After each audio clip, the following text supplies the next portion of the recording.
Dear students, today we will start day 1 of our chapter Structure of Atom. In this chapter, we will study about internal structure of atom. यानी atom के अंदर क्या क्या होता है, ये किन एक्सपेरिमेंट से और किन साइंटिस्ट ने पता लगाया था, ये हम इस चैप्टर में पढ़ेंगे. सबसे पहले हमने फर्स्ट चैप्टर में पढ़ा था कि डाल्टन्स एटॉमिक थ्योरी के हिसाब से जॉन डाल्टन ने बताया था कि all matter is composed of extremely small structureless hard spherical particles which were called atoms.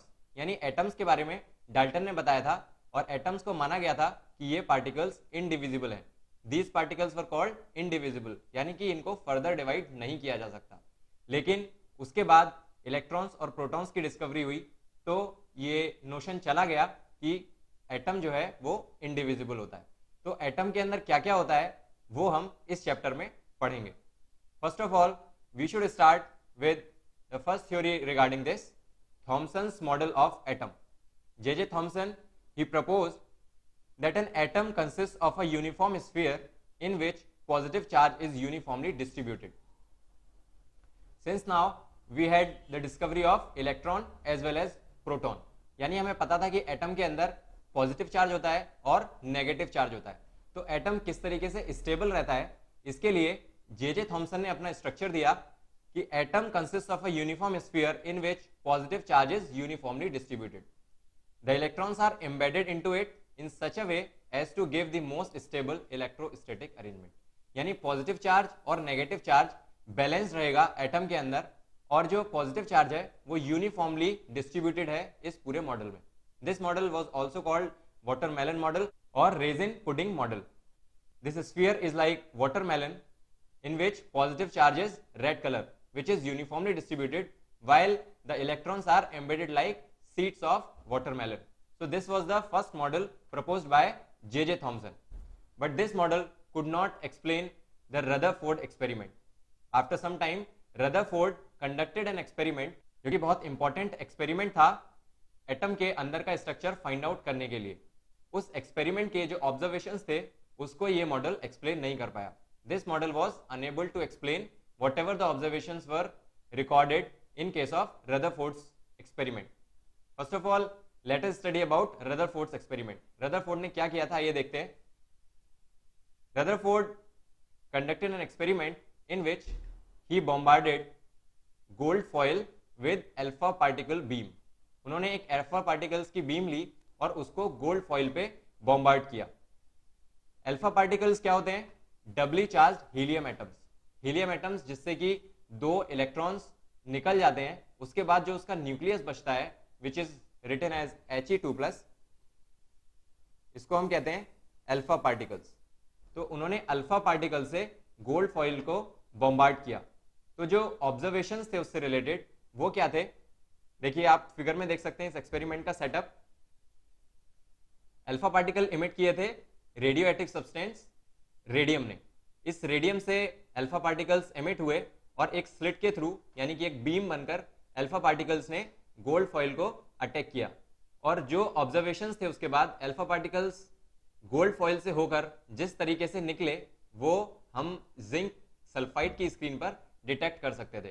तो उस डिटेक्टिंग स्क्रीन पर हमें पता लगा कि अल्फा पार्टिकल्स का क्या हुआ गोल्ड फॉइल से टकराने के बाद. तो ऑब्जर्वेशंस इससे रिलेटेड पढ़ते हैं. The observations were most of the alpha particles nearly 99% pass through the gold foil undeflected. यानी ज्यादातर जो पार्टिकल्स थे अल्फा पार्टिकल्स वो अनडिफ्लेक्टेड निकल गए उस गोल्ड फॉइल से. Second observation was a small fraction of alpha particles got deflected through very small angles, यानी वो बहुत कम एंगल से डिफ्लेक्ट हुए. Third is very few particles about 1 in 20,000 did not pass through the foil at all. That means they were reflected back. वो gold foil से टकराने के बाद वापस आ गए. ऐसे पार्टिकल्स का नंबर जो था वो बहुत कम था. इस ऑब्जर्वेशन के बेस पर रदरफोर्ड ने अपना मॉडल प्रपोज किया. Because in first observation we can see most of the alpha particles pass through the gold foil undeflected. That means atom should have enough of empty space through which the alpha particles went undeflected. उनमें कोई deflection नहीं था, वो सीधे निकल गए. इसका मतलब एटम के अंदर बहुत सारा एम्प्टी स्पेस था. A small fraction of alpha particles got deflected through small angles. Alpha particles हमने अभी देखा He2+ होते हैं, they contain positive charge and these are heavy particles, so they got deflected. It means there was a concentration of positive charge inside the atom. यानी कि atom के अंदर positive charge कहीं पर कॉन्सेंट्रेटेड था जिसने कि डिफ्लेक्ट किया अल्फा पार्टिकल्स को. Next observation is very few did not pass through the foil at all. They did not pass through the foil और even came back suffering a deflection of 180 degree. यानी कि जो positive charge था कहीं पर बहुत ज्यादा कॉन्सेंट्रेटेड था और उससे उस तक पहुंचने से पहले वो पार्टिकल्स डिफ्लेक्ट हो गए and they were not able to cross the gold foil. These observations led to Rutherford's model of atom. He said, in an atom, the entire mass and the positive charges concentrated in a very small region at the center known as nucleus. He called the concentration of positive charge in a very small region to be nucleus. आप इस figure में देख सकते हैं कि ज्यादातर particles undeflected निकल गए, यानी कि जो पॉजिटिव चार्ज है वो बहुत कम जगह पर कॉन्सेंट्रेटेड है और ज्यादातर जो स्पेस है एटम के अंदर वो एम्प्टी है, वो खाली है. The positive charge of the nucleus is due to protons. He said positive charge is due to protons. तब तक प्रोटॉन्स की डिस्कवरी हो चुकी थी, so he said all the protons are concentrated inside the nucleus. So the positive charge of nucleus is due to protons. The mass of the nucleus is due to protons and some other neutral particles each having mass equal to mass of the proton. यानी कि जो मास है वो protons और neutral particles से मिलकर बना है. लेटर ऑन ये न्यूट्रल पार्टिकल्स भी डिस्कवर किए गए और इनको हमने नाम दिया neutrons. Protons and neutrons present in the nucleus are collectively called nucleons. Next, the nucleus is surrounded by negatively charged electrons which balance the positive charge on the nucleus. For the stability of atom, for the balance of charge inside the atom, he said the nucleus is surrounded by negatively charged electrons which balance the positive charge on the nucleus. Next point was the electrons are revolving around the nucleus at very high speeds like planets revolving around the sun.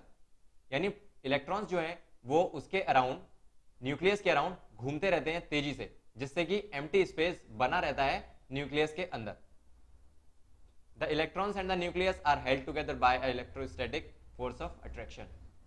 Positive होता है nucleus, electrons का negative charge होता है, so they are held together with the help of electrostatic forces of attraction. This was Rutherford's model of atom. Most of the space in an atom between the nucleus and the revolving electrons is empty. He said most of the space is empty between nucleus and the revolving electrons. ये हम देख भी सकते हैं. बाद में ये experimentally determine किया गया कि radius of atom upon radius of nucleus is equal to 10 to the power 5. यानी कि जो न्यूक्लियस है वो बहुत छोटी जगह में है एटम के अंदर. He also gave the concept of atomic number and mass number. The number of unit positive charges carried by the nucleus of an atom is termed as the atomic number. So Z, जिससे कि हम atomic number को denote करते हैं, Z is equal to nuclear charge और number of protons. ये ध्यान रखिए, Z is equal to number of protons is equal to number of electrons. So we can write Z equal to P. Neutral atoms के case में electron is equal to proton होता है, तो Z is equal to हम P is equal to E भी लिख सकते हैं. लेकिन चार्ज स्पीसीज के केस में इलेक्ट्रॉन्स निकल जाते हैं और जो एटॉमिक नंबर उस केस में होता है वो होता है नंबर ऑफ प्रोटॉन्स के बराबर. So the basic definition is Z is equal to P. Next, the sum of neutrons and the protons is known as mass number. Mass number कहलाया न्यूट्रॉन्स और प्रोटॉन्स का सम. So mass number A is equal to number of protons plus number of neutrons, n. We can write A is equal to n plus P. Let us solve some questions. The number of electrons, protons and neutrons in a species are equal to 18, 16 and 16 respectively. Write its symbol. Number of electrons, protons and neutrons are given in this question. You have to determine the symbol. In this case, number of electrons is 18, number of protons is 16. So the atomic number will be Z is equal to number of protons is equal to 16. यहाँ पर हमने electrons के हिसाब से नहीं निकाला क्योंकि electrons और प्रोटॉन्स यहाँ पर इक्वल नहीं है, तो इस केस में नंबर ऑफ प्रोटॉन्स के बराबर होता है atomic number. So atomic number is equal to 16 in this case. 16 is the atomic number of sulfur. So we can say element is sulfur.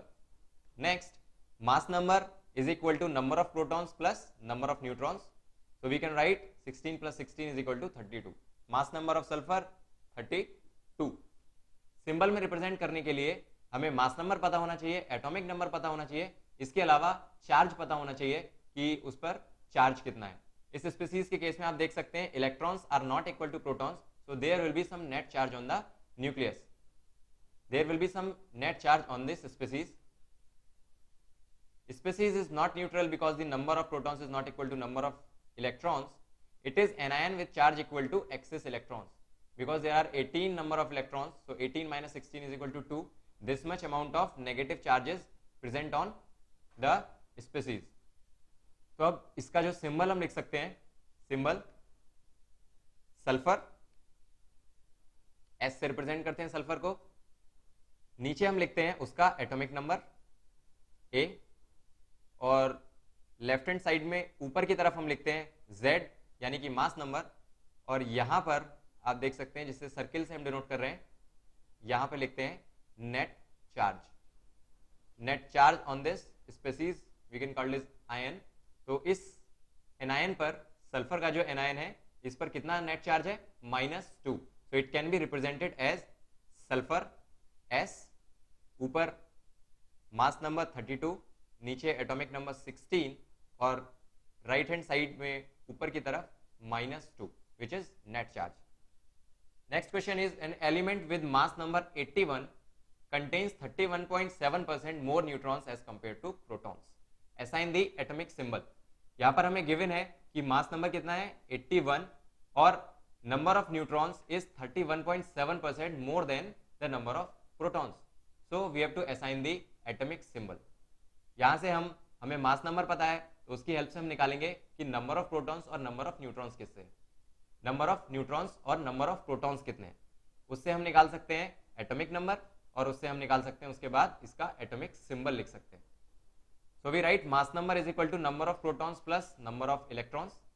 Assume कर लेते हैं number of protons is equal to x, तो हमें given है कि number of neutrons is 31.7% more than number of protons.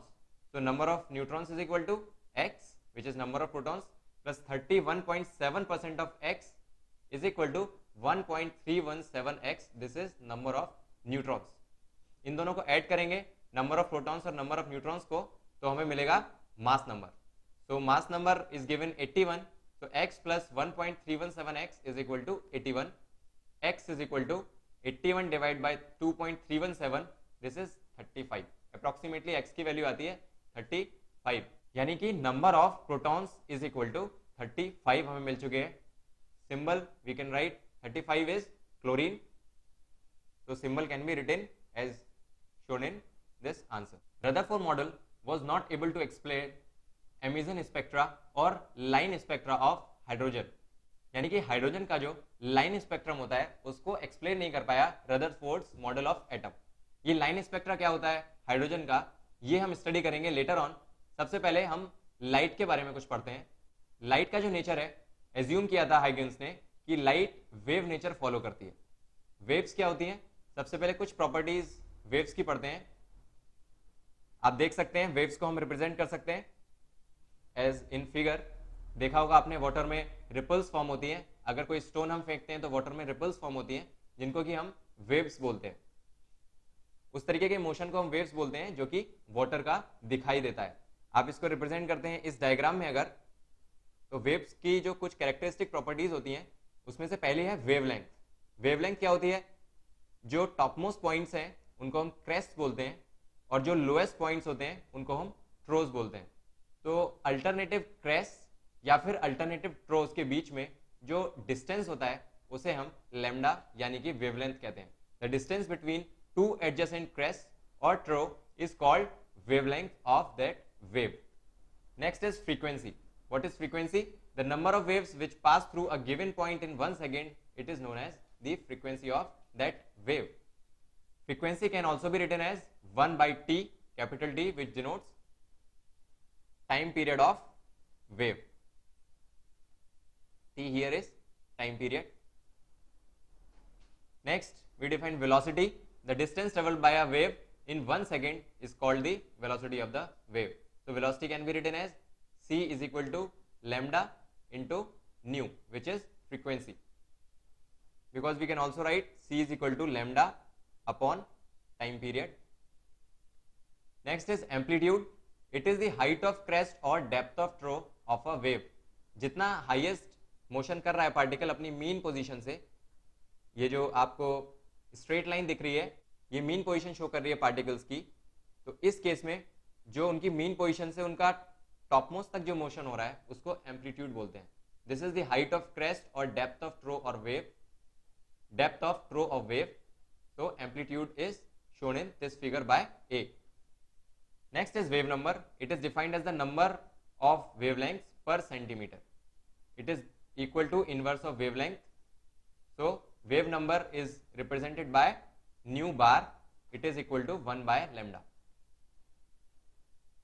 Now for electromagnetic radiations, it was said that they follow wave nature.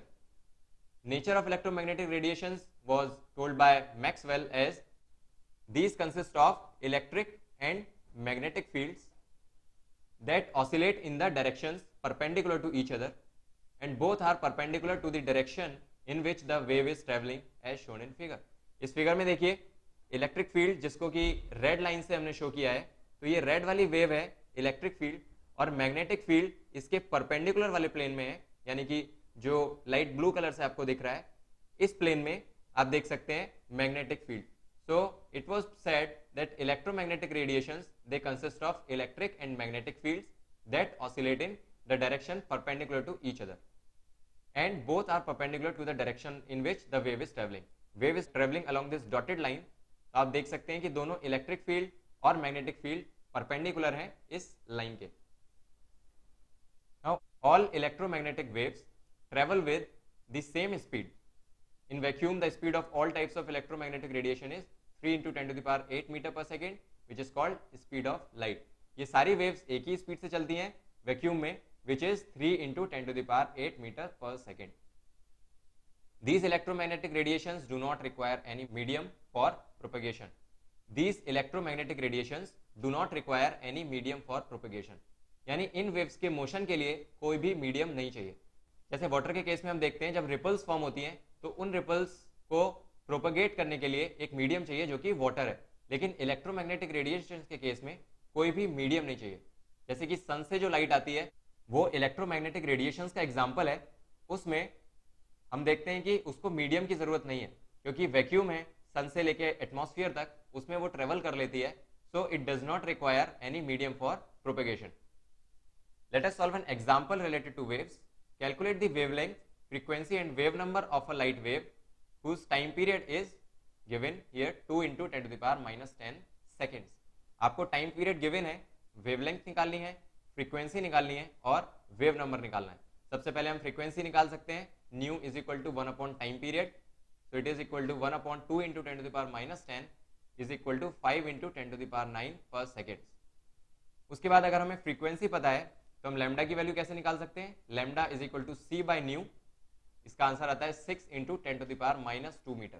तो wavelength जो है वो कितनी है 6 into 10 to the power minus 2 metres. Wave number in this case 1 upon lambda which is 16.66 per metre. इस तरीके से जो रिलेशंस हमने पीछे पढ़े थे उसकी हेल्प से ऐसे सिंपल क्वेश्चंस को सॉल्व कर सकते हैं. So on the basis of wave nature of light there were properties which could be easily explained. Like there is refraction of light, there is diffraction in light.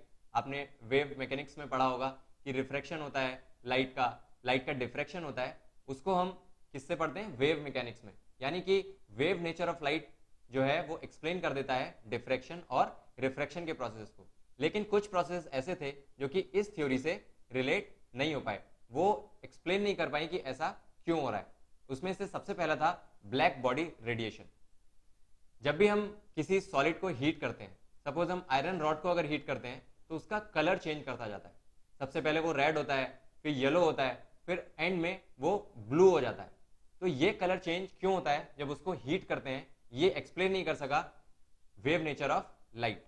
क्योंकि radiations जो emit हो रही हैं जब वो ज्यादा हीट लिबरेट कर रही है तो उनका कलर चेंज हो रहा है. इसका मतलब फ्रीक्वेंसी या फिर जो वेवलेंथ है लाइट की वो बदल रही है. जबकि इलेक्ट्रोमैग्नेटिक रेडिएशंस का अगर हम वेव नेचर कंसीडर करें तो उसके हिसाब से जो एनर्जी है वो कंटिन्यूअस फॉर्म में रिलीज होती है। वेव्स की एनर्जी कंटिन्यूअस फॉर्म में रिलीज होती है, तो जो हीट एमिट होनी चाहिए थी वो उसकी इंटेंसिटी ज्यादा होनी चाहिए थी। अगर ज्यादा हीट एमिट हो रही है उस पर कलर का कोई अंतर नहीं पड़ना चाहिए था, जबकि इस केस में हम देखते हैं कि अगर वो ज्यादा हीट एमिट कर रहा है तो कलर चेंज होता जा रहा है। Colour is changing, that means frequency is changing और wavelength is changing. As we see according to classical theory, energy is directly proportional to intensity and it is independent of frequency or wavelength. That means the color should not change because color of any wave it depends on the frequency or its wavelength. इसको study करते हैं इस graph की help से। इस graph के हिसाब से किसी पर्टिकुलर टेम्परेचर पर किसी वेवलेंथ की क्या इंटेंसिटी होगी वो उसका कलर डिसाइड करेगा। यहां पर हम देख सकते हैं कि at temperature T1 lambda 1 it is the maximum intensity, यानी इस वेवलेंथ की जो रेडिएशन है उसकी इंटेंसिटी सबसे ज्यादा है, तो ये डोमिनेट करेगी कलर के लिए। Similarly when we increase the temperature T2 then this lambda 2 change, यानी कि जो मैक्सिमम इंटेंसिटी वाली वेवलेंथ है, मैक्सिमम इंटेंसिटी वाली जो इलेक्ट्रोमैग्नेटिक रेडिएशन है उनकी वेवलेंथ चेंज हो गई। इसको वीएन्स लॉ की हेल्प से हम कह सकते हैं Wien's displacement law lambda m t is equal to b. ये जो ग्राफ है ये इस ग्राफ के बेसिस पे वीएन्स ने ये लॉ दिया, Wien's displacement law lambda m t is equal to v. Lambda m t is equal to b. यहां पर देख सकते हैं लैम्डा एम क्या है, जो जिस वेवलेंथ की सबसे ज्यादा इंटेंसिटी है उसको हम लैम्डा एम से डिनोट कर रहे हैं। तो lambda m into the temperature at which this wavelength has maximum intensity is equal to B. This was given by Vn. Vn constant B is equal to 0.029 mK. लेकिन इसको explain नहीं कर पाए with the help of wave nature of light.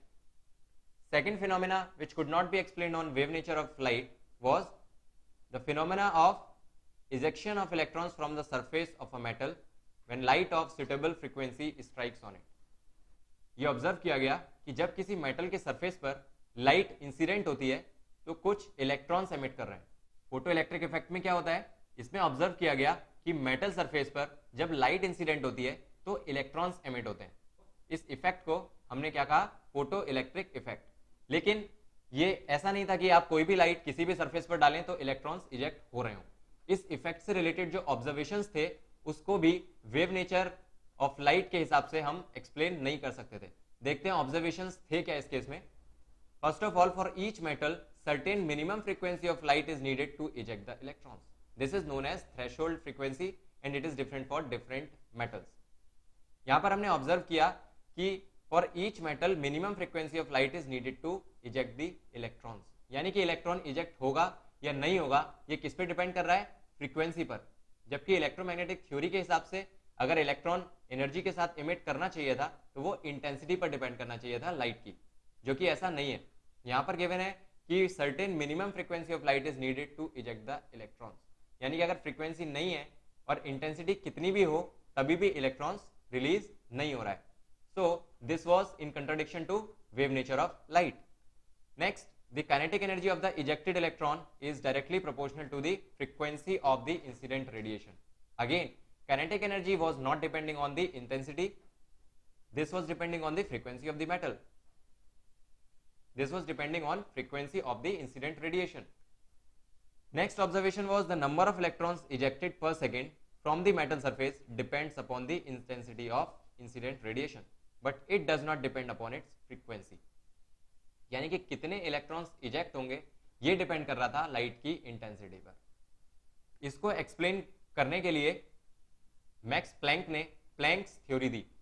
देखिए, photo electric effect के कुछ observations इस graph की हेल्प से आप देख सकते हैं कि काइनेटिक एनर्जी को जब प्लॉट किया गया फ्रीक्वेंसी के अगेंस्ट, तो हमने देखा कि फ्रीक्वेंसी जब तक मिनिमम एक न्यू नॉट फ्रीक्वेंसी तक नहीं था काइनेटिक एनर्जी जीरो थी, and when it reached nu naught then kinetic energy was zero. As the frequency of light was increased, kinetic energy of electrons it kept on increasing. Next graph says Ke of ejected electron. When intensity of light was varied, kinetic energy did not change. That means kinetic energy of electrons was independent of intensity of light.